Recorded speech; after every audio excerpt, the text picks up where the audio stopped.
Hello, YouTubers, and welcome back to another episode of The Grandstand here on the Ohio Patriot Education Network YouTube channel. I am, as always, your host, AR, the Ohio Patriot.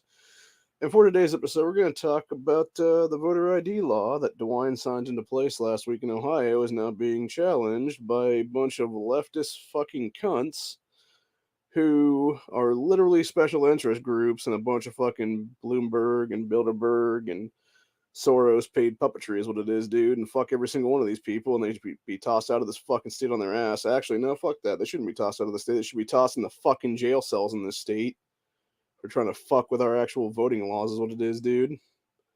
There is a reason why Ohio has to have a voter ID law on the books, and it's because you have massive voter fraud in many election cycles, including the last two. Actually, sorry, last three, actually, if you want to get technical about it, because 2018, 2020, and 2022 all saw voter fraud in them in the state of Ohio. But nobody ever wants to talk about that, is what it is, dude, and that's the problem. The other story we're going to talk about today is WWE possibly being sold to Saudi Arabia, which is weird. I'm not going to lie. I hope a bunch of wrestlers that McMahon wants to call superstars there in WWE leave and sue the shit out of them on that one, dude. Because it's bullshit to sell this company to a bunch of motherfuckers in the Middle East and screw people out of money and be like, oh no, we're gonna fuck you with your contracts and everything else like that. It's a bunch of crap entirely, dude. But anyway, so starting out first and foremost with the first story of the day, which is the Ohio one. Ohio voter ID law already facing legal challenge. This came out last night. Said same day DeWine signed the bill into law. Ohio's new voter ID law saw its first court challenge. The Ellis Law Group, filed suit Friday on behalf of a handful of Ohio interest groups. Yeah, well, they don't bother adding in that as special interest groups, aka the ACLU, fucking Soros paid puppets, I'm sure, part of that shit, along with a bunch of Planned Parenthood motherfuckers and everybody else like that. It's all taking a bunch of kickback bribes and everything else like that, dude. So the firm headed by Democratic election attorney Mark Elias rose to prominence in part by opposing the Trump campaign's attempts to overturn 2020. Like, of course they fucking did, dude. Of course it's the same fucking cocksucker, piece of shit, fucking dumbass, retarded law firm that should have been already disbarred on the fucking spot at this point from the 2020 election cycle, where they fucked over the American president, being Donald J. Trump at that time. And it's a bunch of bullshit entirely, dude. So the firm also curved a niche for itself, pursuing voting rights and redistricting cases across the country. In Ohio, for instance, the firm has challenged maps on behalf of the National Redistricting Action Fund, which is literally a fucking leftist front for a bunch of asshole elitists like fucking Soros and company. Said it went on to argue against the state's independent legislator theory appeals to the U.S. Supreme Court.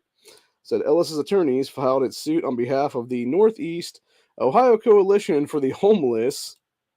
Why the fuck are the homeless even voting at all, dude? Hmm? Why do they have voting rights by default, dude? That's fucking stupid to begin with. You're homeless. You don't have a home to vote from.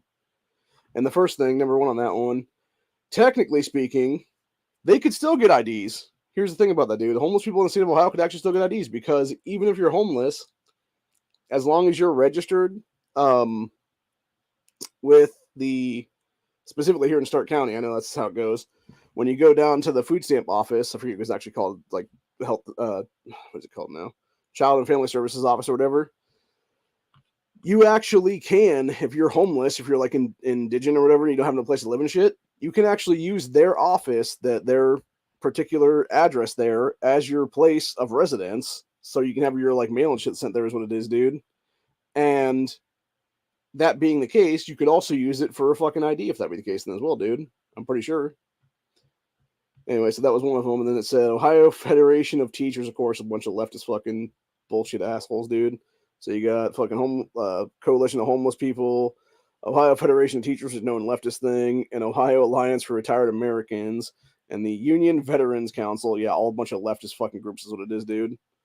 So challenge in a statement, LS attorney Abra Khanna, I don't know if that's any relation to Rokana, by the way. Probably fucking brother or sister is my guess, honestly, at this point, dude. Wouldn't surprise me in the least, honestly, dude. Yeah, that's a chick, so. Probably fucking Ro Khanna related. Actually, let me go ahead and look that up, actually, because it might be his fucking wife now that I think about it. That'd be even more. Holy fuck, it is. I'm pretty sure it is, dude.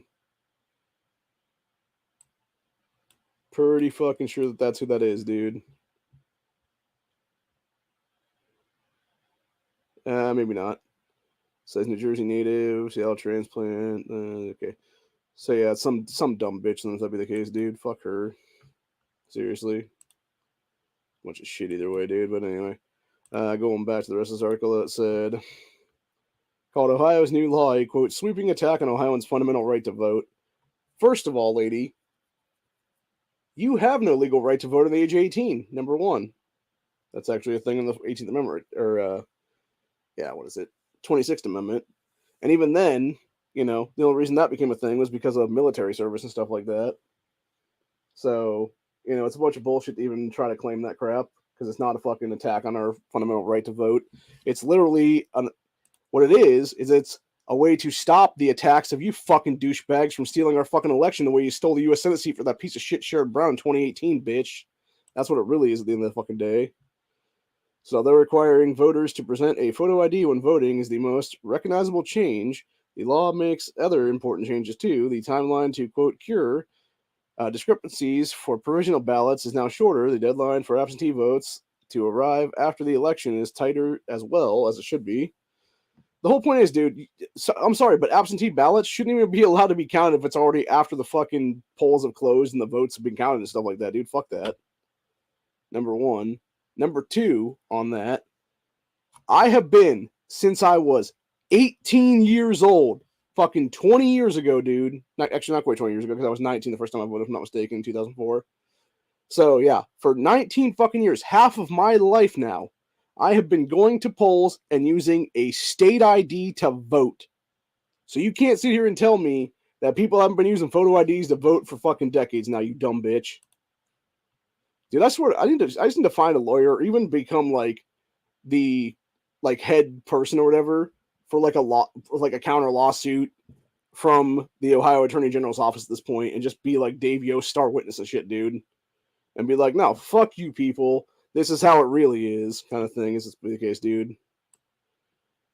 Anyway, it said, quote, bill makes it significantly harder for Ohioans to vote in person and by mail. You shouldn't be voting by mail anyway. It doesn't make it hard to vote in person. What it does is it stops you fuckers from voting early, and a bunch of other stupid shit is what it is, lady. Said, it makes it harder to collect simple mistakes by preventing ballots from being counted. That's a bunch of fucking lies from that bitch, dude. Said, by their own admission, Secretary of State Frank LaRose and Governor DeWine have no jurisdiction for the harsh crackdown on voting rights. Bullshit, they don't, bitch. They have every fucking right. And if you want the fucking things, give me every piece of paper from the past 3 election cycles, and I will find you tens of thousands, if not hundreds of thousands, of dead voters voting Democrat in the past 3 election cycles now. Seriously, give me the fucking voter rolls from 2022, 2020, and 2018 in the state of Ohio. I will take 6 months, and I will find you at least 100,000 dead people on those fucking things. Because I guarantee you, and if it ain't dead, it's a bunch of illegal people, or it's even non-existent people that they fucking made up and gave a fucking voting right to, is what it is, dude. Because they did that shit too, by the way. You can go back to 2020 election cycles, dude. 2000 mule shit, by the way. And literally see how there was like fucking 40, 50,000 people registered to the same P.O. box and stuff like that in some random state in some random fucking county, dude. It's a bunch of bullshit entirely, dude. It might not have been quite that many, but it was definitely like dozens or if not hundreds of stuff like that anyway. To like one P.O. box, and it happened to be like dozens of those P.O. boxes is what it was, and the same deal going on around them all the time, dude. So it ended up being like tens of thousands then. Anyway, so LaRose has lobbied for years to see many of the changes enshrined in law, despite regularly touting the integrity of Ohio's election system, which is a fucking idiot for doing that, by the way, because no, our election system is fucking broken entirely, dude. Said, speaking after DeWine's inauguration, LaRose declined to weigh in on lawsuit, but praised the law for making photo ID freely available. Yeah, that's how fucking should be, dude. LaRose also reiterated a point he's made previously that photo ID restrictions are in line with what voters want. Yes, we do, actually. Here's the thing, man. There is a reason why literally in November, like a month and a half ago, maybe 2 months at this point, why we literally voted 60+% of the voting populace in that election cycle to stop illegals from voting in our fucking elections, dude. Because we want photo ID here. Because we want to make sure that they can't do that shit. And that they can't get photo IDs either, for that matter. Because they're not legally in our country is what it is, dude. Anyway. So DeWine made a similar point when he was signing the statement as well.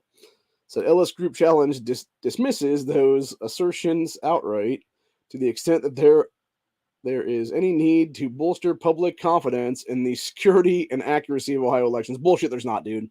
There 100% needs to be a bolstered public confidence and security in the accuracy of Ohio elections, you fucking ass clown. Piece of shit leftist douchebag fucking law firm. They continued on and said, it is the result of HB 458's proponents' false and baseless claims of voter fraud. Bullshit, dude. There is 100% election and voter fraud, motherfuckers. Said lawsuit states that is not a valid jurisdiction for limiting voters' ability to exercise their fundamental right to vote. Bullshit, it's not, dude. Yes, it is. 100% election fraud and voter fraud 100% are a reason to stop fuckers from actually being able to vote illegally in our election cycles, assholes. So this is not the first time Ellis has weighed in on similar provisions in Ohio. Earlier in 2021, the firm promised to challenge a voting bill that made many of the same changes, but not the photo ID requirement. Attorneys brought the case to federal court in Ohio's Northern District. Any judge that took that case up needs to toss it the fuck out on its ear at this point, dude. Needs to be like, no, you fucking leftists lose. Fuck you. Voter ID laws exist in Ohio. Eat a bag of shit-covered dicks and go fuck yourself. And it's as simple as that, dude. I'm dead fucking serious. I'm sick and tired of all this bullshit, dude, for real. So, anyway, moving on to the other thing we're going to talk about today, which is McMahon possibly selling WWE to the Saudis now, which is crazy. As this first story here says, it says Vince McMahon reportedly sells WWE to Saudi Arabia PIF, which I'm guessing would be a private investment firm.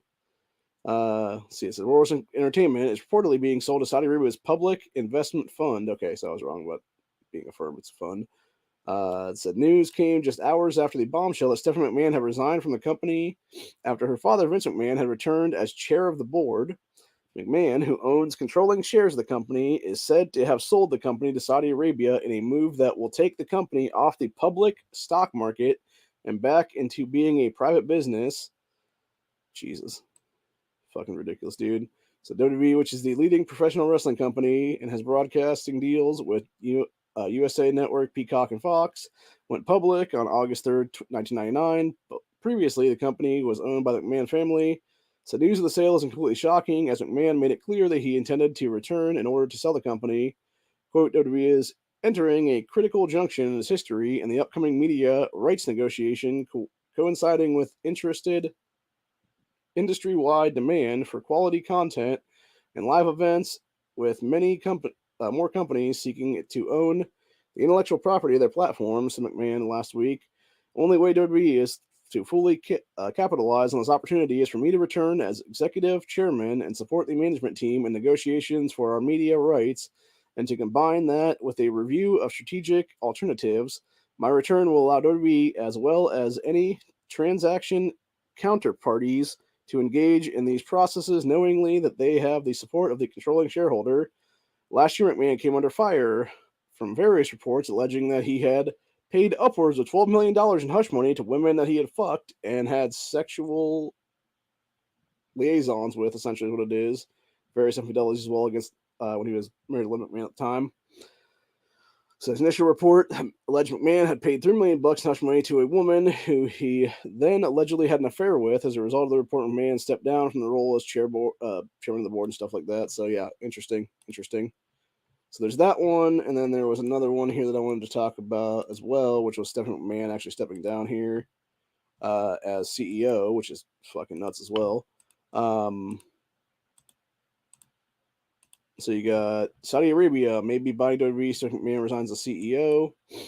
Said Vince McMahon, just back from exile, may have already pawned off his empire to the brutal government looking to sports wash its evils. said if McMahon has indeed sold WWE Saudi Arabia Public Investment Fund, that's something every wrestling fan knew could happen for a while, though no deal has yet to be officially confirmed or even addressed. It's always been a distant buzz in the ether.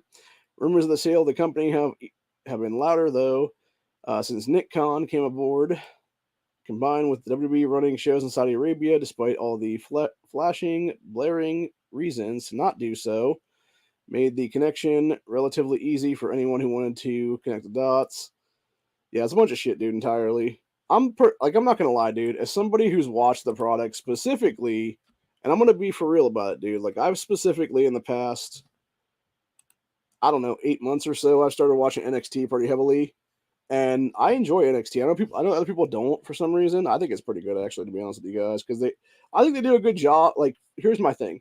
As somebody who came in back in, like, August of last year, and had no idea who any of the people were in that company when it came to various wrestlers and stuff like that. When you got like 10 different names popping across the screen whenever some chick enters the frame or something like that in that one episode and stuff, that was awesome because it was able to get me invested into the product. That simply is what it was, dude.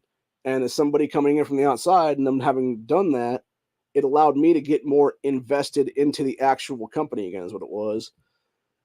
And so what you ended up having was a literal base of a fan base who had left your company for a while and then came back again, is what it was, dude. And the problem with that is, and I've even watched Raw for a while now as well, my thing is, when you have a literal Islamic nation that the first show that they ever did when they had chicks over there, which I forget who it was offhand at this point, it was Alexa Bliss and Sasha Banks, or Natalia and Sasha Banks, or I don't even know who it was over there that went over there for that first show in Saudi Arabia.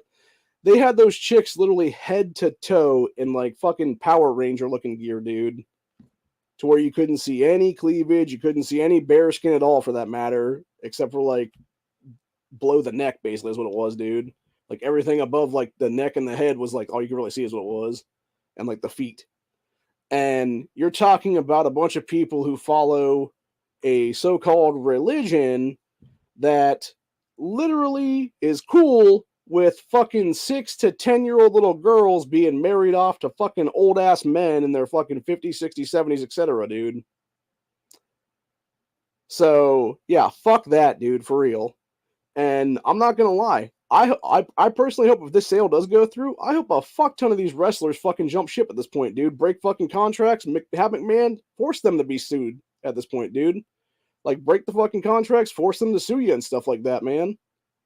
Because fuck that. Fuck working for some fucking piece of shit fucking nation, dude, is what it is. Who's just gonna fuck you over and most likely fucking destroy the entire brand, is what it is, dude. Destroy what makes women's wrestling great, which is, you know, tits and ass, literally. Like, how many fucking guys out there watch fucking women's wrestling for tits and ass? Show of hands. Like, seriously, bro. And I'm not saying these chicks don't do a good job and stuff like that, but that's the whole entire point, though, is that it's like, it's fucking ridiculous, dude. All you're gonna do is alienate a majority of the fucking fan base at this point by doing this shit, and it just feels wrong. It just feels so fucked up in general, dude. Like and then again, it could be another thing. It could be like sort of like Tony Khan with AEW and stuff kind of deal as well. You know, it might be something like that where it's like nothing really changes. You just have like some dude over here in the United States of America being like a liaison person or whatever the case be, and maybe they just have like 3 or 4 more shows in Saudi Arabia every year or something like that, and it's not like much difference or whatever. And if that be the case, maybe it'll be good. But I don't know. Like, I feel like any of that kind of change like that, and especially like, you mean to tell me you couldn't find a fucking buyer in the States that had that kind of money, dude, that had like billions of dollars to fucking hand you and stuff, dude? I mean, for God's sakes. Like, there's billionaires every hell. You could have sold it to a bunch of group of people, is what it was, dude. Like, I don't know. It just feels like I would almost rather have it have gone to some network at this point, dude, like an NBC or a CBS or a fucking Fox or something like that, dude, buying it out, than having it go to fucking Saudi Arabia, for God's sakes. So, I don't know. As a wrestling fan, as somebody who's watched the product since it was WWF back in the day when I was a kid in the 90s and stuff, literally watching DX and, you know, them having suck it chance and everything else like that, and Stone Cold beating The Rock's ass, and The Rock beating Stone Cold's ass, and Mick Foley getting into it with everybody, and fucking Undertaker and Kane feud and everything else like that, which was back in the day when it was great, by the way, the Attitude Era, which is what should be today nowadays. But that's the entire point. Like, I feel like it would be like the reverse Attitude Era, because instead of it being like all like way off the wall shit, it would be like so toned down. It's like, what am I even watching here? You know? Like, I know over in a bunch of Japanese countries and like Chinese countries and stuff like that, and various Asian nations, you'll have them be real quiet during matches, and then they'll just be like clapping like oddly and shit. They think it's like exciting instead of being like all rowdy and stuff. And I feel like that's what it would become, honestly. So I don't know. Either that, or they're gonna try to like imitate AEW and stuff like that, and be like all inclusive and stuff. And it's like, we already saw where that fucking went now. You know, fucking Nyla Rose being women's champion multiple times in that company. Like, Jesus Christ, dude, for real. You know, like, who knows, man? I mean, like I said, it could go either way at this point. I'm just scared of it going either way anyway at this point, man. Like, I'm just not a fan of it, you know? And that's the thing. I think most people, change is scary. And when you don't know, like, what that change is going to bring, it makes it even worse, because you're just like, do I even want to watch this product anymore after this? You know, like, how much will this change things? Like, will a bunch of people actually jump ship and be sued? Like, who the fuck knows? Like, it could be anything, honestly, dude. And I think, honestly, truthfully speaking, you're going to see a bunch of things change, honestly. And I don't know. I know there's a bunch of people whose contracts are up in the next couple of years. I know Mandy Rose, before she got fired, her contract was up in like a year and a half or something before it had to be renewed. And I guarantee it's the same way with other people right now. So who's to say that it's not going to be something like that, where you'd have like a couple people there for like the next year or something like that, in some weird like transitional flux. And then all of a sudden it's like, you know, people like Kevin Owens or Sami Zayn or something like that just jump ship is what it is then, because they're like, fuck this company. And I could easily see that being the case, dude, where it's like, instead of breaking contracts, you just basically do like the bare minimum and shit like that. You just, you know, half-ass it for the next, you know, 18 months, 2 years, whatever it's going to be. And then you just hop fucking ship in a couple years then. So I don't know. I just feel like it's going to be a bad deal all the way around. Or it's going to be one of those weird situations where you just have like half the talent now being like Middle Eastern dudes and stuff like that for some reason that make no fucking sense. Which again, makes no fucking sense. Like, I could see again, like one or two dudes, you know, from that nation being like in the company or whatever. But like, there's a reason why that one guy only does fucking events in Saudi Arabia, because he doesn't want to get a passport to go out of the fucking country, is what it is, dude. So you have, I forget what that guy's name is offhand, but he's basically some Saudi wrestler guy or whatever that was hired by WWE like a few years back and stuff. And yeah, that dude specifically, he has never left that country. I believe he's only been part of like the 3 or 4 events they've done there in Saudi Arabia in the past few years. And like, nobody outside of Saudi Arabia really knows the fuck he is at this point. I can really give a fuck less who the guy is at this point, honestly, dude. That's why I can't remember the dude's name offhand, is what it is. But yeah, it just bothers me. It just bothers me, dude. It really does. It bothers me as much as the Ohio shit, honestly, dude. And you know, like, obviously it's two different things, but it's kind of the same thing, because it's like, you know, various things there and stuff. It's all political crap is what it is. And yeah, it just, you know, I'm already 38 years old, man. I don't need to deal with this shit anymore. You know, I don't know what the drama is, what it is, man. You know, I turned 38 yesterday. It was not a bad, it was, yeah, it was a mediocre birthday, honestly. Most of my birthdays anymore have been, especially the ones that happen during the week, is what it is. Like, it's one of those weird ones where it's like, okay, you turn 30 on a Tuesday, like, yay, I guess. So, yeah, I don't know. It'll be interesting to see, though. Like I said, it could easily be something like an AEW kind of deal, where it's like a Tony Khan kind of guy or something like that taking over the place and shit and making it better. But the thing was, I think the reason that AEW was decent to begin with was not because personally because of Tony Khan. It was more to the fact that you had people like Cody Rhodes and stuff like that as executive dudes in the company, and it was actually like a wrestling company run by wrestlers to begin with, is what it was, and that's what made it a great company, is what it was, dude. Initially. Whereas with this one, it would be like a literal, quote unquote, sports entertainment company, because McMahon hates the word wrestling for some fucking reason, even though it's a bunch of goddamn wrestlers, what it is, dude. You have a wrestling company basically being owned by, for better part of the word, Islamic terrorism, dude. And I'm gonna say it like it is.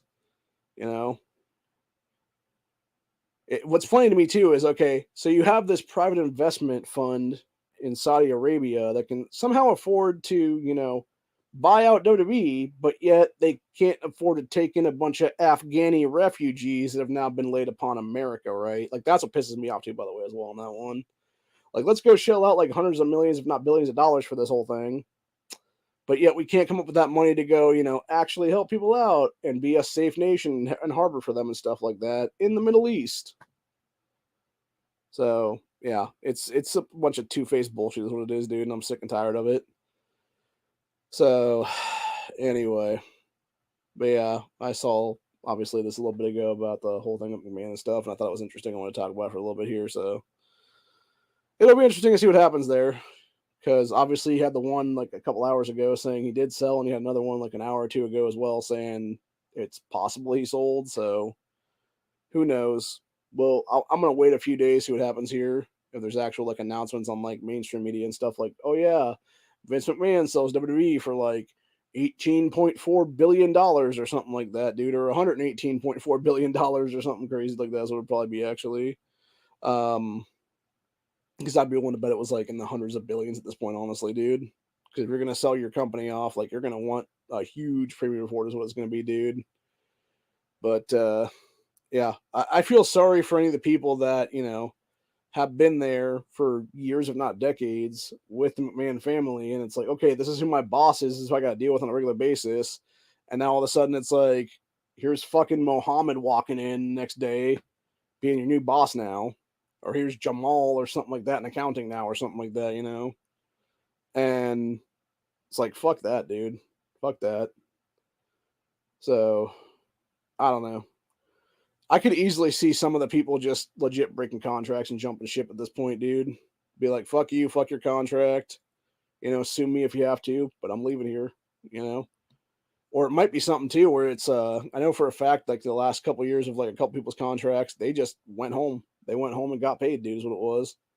They're like, I'm not stepping foot out of my house right now. Fuck you.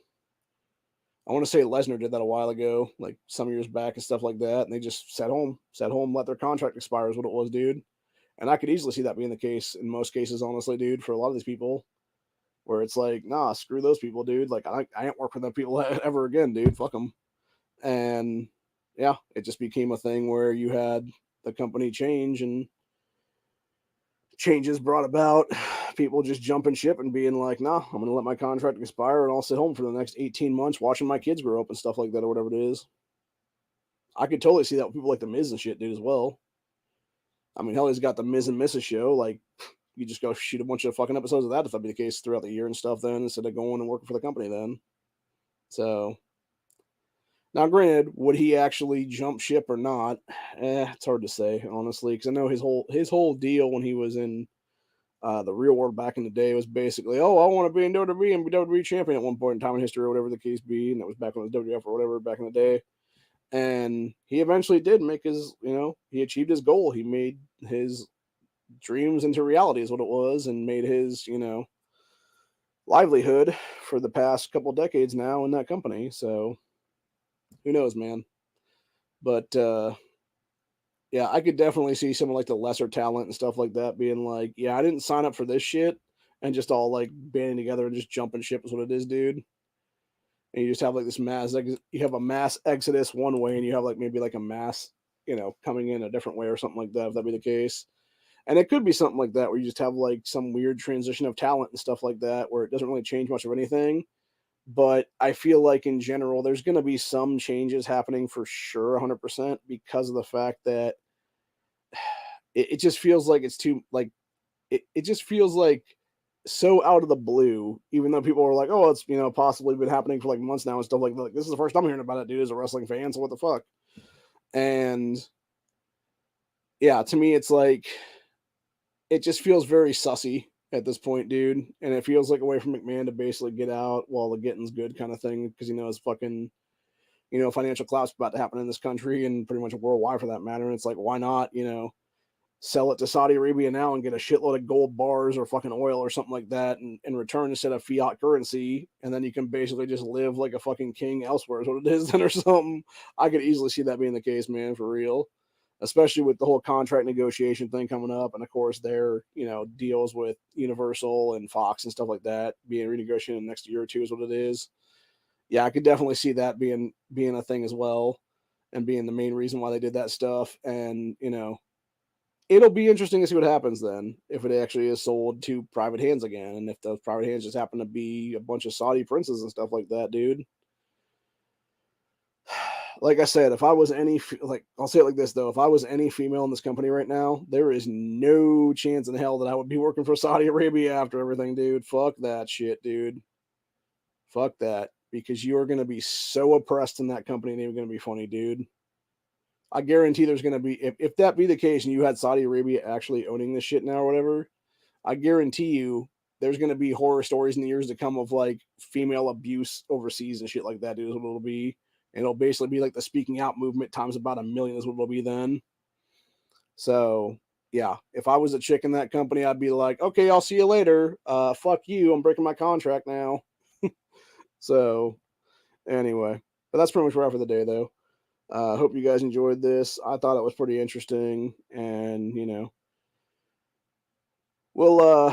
might come back around about this again this coming week or something like that, depending on how things go in the next few days and stuff. There actually is like a legit sale and stuff like that. We'll talk about it a little bit more here and there, but and of course we'll talk more about the voter ID law stuff here in the state of Ohio if it goes anywhere or not for that challenge and whatnot. So, but other than that, I'm pretty much getting ready to go to bed right now because it is almost 2 a.m. for me, here in Ohio, and I got some stuff I gotta do tomorrow. Hoping to get some things together. Hoping to get a late birthday present tomorrow, but I doubt that's gonna happen right now because I don't really have the funding, is what it is, for what I want to get, which is a nice little 38. But anyway, that being said, that's where we're at for the day. Hope you guys enjoyed this episode, and I'll see you all on the next one.